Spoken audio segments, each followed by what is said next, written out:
welcome back to my channel. This is Alex of Coyote Star Astrology, and this is my video for the full moon in Aries on October 20th, 2021 here on Pacific Standard Time. It'll be in the early hours on Wednesday, right around 7:57, so 8 a.m. And oh, it feels good to be making videos again. For those of you that don't know, I had surgery. Actually, I had surgery right as Mercury stationed retrograde. Not recommended, by the way.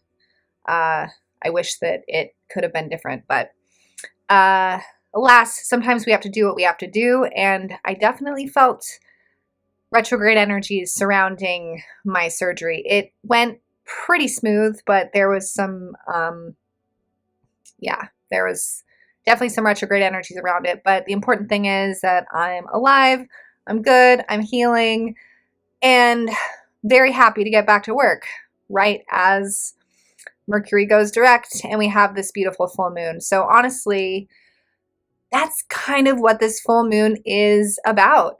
It feels like a cord cutting away from our retrograde energies that we've been sorting through for the last several weeks. It feels like an illumination around certain retrograde themes, clarity, and yeah, just kind of like a redirecting, almost like a getting back on track and calling in our energies very close to ourselves, because we've been in this Libra portal, lots and lots of Libra in the chart. And Libra is all about, in some ways, especially when we're looking at the shadow of Libra, Libra is about giving our energy away to others. Lots of cords going lots of different directions, lots of thinking about the dynamics between us and others. We've really been on this healing journey, this Mercury retrograde in Libra, around themes around the health of our dynamics with others, how we hold our own with others.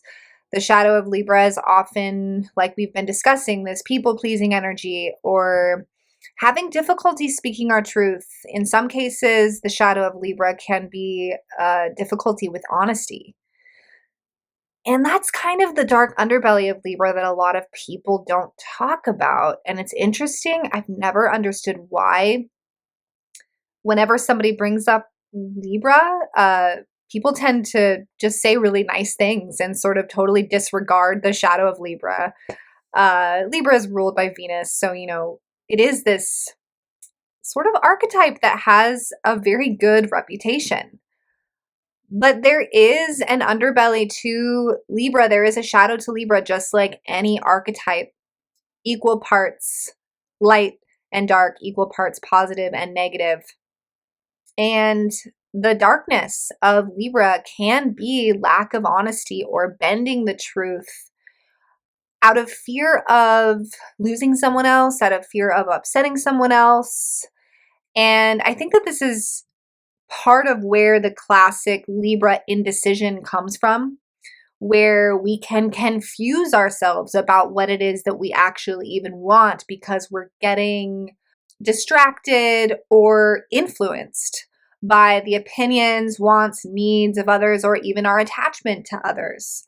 So Libra is learning how to find individual truth and head in that direction and sort of like boldly strike out on the journey of self-discovery at certain points, because it's a natural polarity to Aries. So Aries is a part of this. Aries is about being sort of necessarily selfish, and in some cases harnessing sacred, righteous rage when we set a boundary that needs to be set, when bending to someone else's needs becomes too much, or when someone exerts their power over us in a way that is toxic or unhealthy.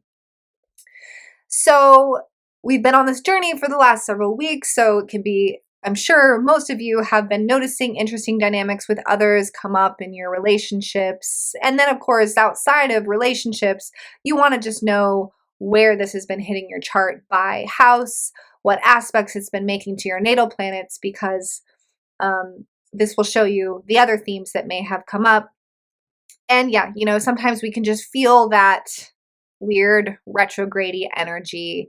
My partner, he's a Virgo rising, ruled by Mercury. This one really hit him hard. Poor thing. He's been trying to set up his work studio, and his equipment broke an ungodly amount of times. Really, really frustrating for him. So sometimes it can simply be that. But whatever has come up for you over the last several weeks, hopefully you have felt the forward movement of Mercury, which happened on the 18th Pacific Standard Time, the same day that Jupiter went direct. So October 18th was this massive day energetically where I felt it like this huge sigh of relief. But it was intense. It was an intense day, I think, because of that Jupiter element. Even though Jupiter is a benefic, so I had someone in the DMs ask me, is it going to be positive or negative? And I just want to remind us that no aspect or occurrence or transit is going to be inherently positive or negative for every person. It all depends on where this is hitting our chart. And a Jupiter station can feel overwhelming. So I did feel on the 18th, I freaking practically blew a fuse. It was just a lot of energy. That is still kind of in the ether. I feel like we're still riding that forward moving wave. And this full moon coming in tomorrow morning as I film this video, sort of just sets those energies ablaze. And I feel like in some ways crystallizes these Mercury retrograde themes. Full moons, of course, do illuminate or shed light on things. So the nature of some of the things that we've been working through may suddenly become more clear. Worth noting that this full moon, there's some interesting aspects happening here. The moon's ruler, Mars, is in square to Pluto, which is a tense aspect. The full moon itself is in square to Pluto. So this is kind of a trigger happy formation of aspects. We've got the moon opposite Mars as well. So wanting to caution here, because we're dealing with Aries energy, and then we're dealing with the stress aspects that in some cases the overwhelm of Aries energy can come up, which is, of course, impatience, frustration, anger, or even rage, impulsivity. Again, this full moon really feels like a cord cutting to me. It feels like the period at the end of a very long, drawn out sentence. It's like, enough already. I'm ready to draw my energy back in towards myself, think about what's best for me, be sacredly selfish, and really just clear the space. But there's also, the kind of atypical classic Aries excitement around it that can be kind of agitating or bring in the sort of frustration that can, of course, lead to sort of a abrasiveness, if you will. So that's kind of classic full moon energy, right? People can get a little bit energized, and when we're looking at Aries, this can definitely be the case because it's a fire sign, and the first fire sign at that. So it has a lot of energy around it. Another aspect that I find interesting in this chart is that Uranus is in conjunct Venus.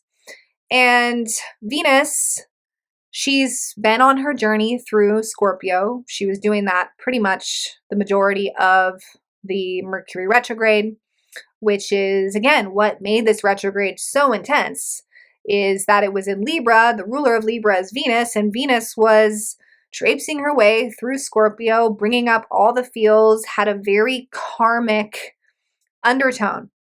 Venus has done all that. Now she's in Sagittarius, and Sagittarius is about the truth. So having Uranus in conjunct Venus means there may be some revealing around the authenticity of some karmic contracts that we have with others. And again, with Libra, this is all kinds of relationships, partners, business colleagues, roommates, whatever.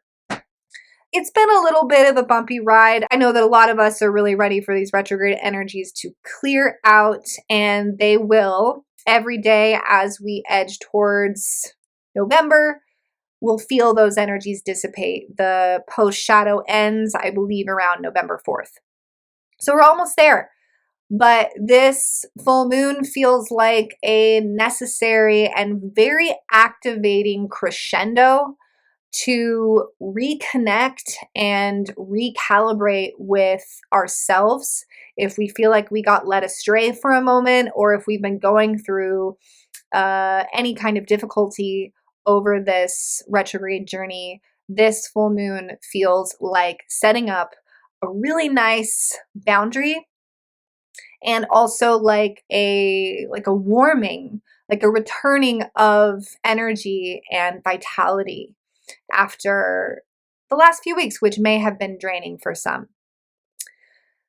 All right, everyone. Well, thank you so much for tuning in. I am back to doing readings and happy to connect with you if you'd like to set something up. I'm going to put my website up there on the screen.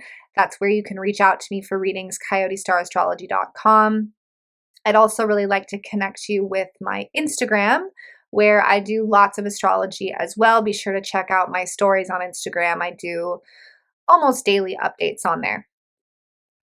All right, everyone, thank you so much for tuning in. If you've enjoyed this video, please do give it a like and a share. I really appreciate it. Bye for now.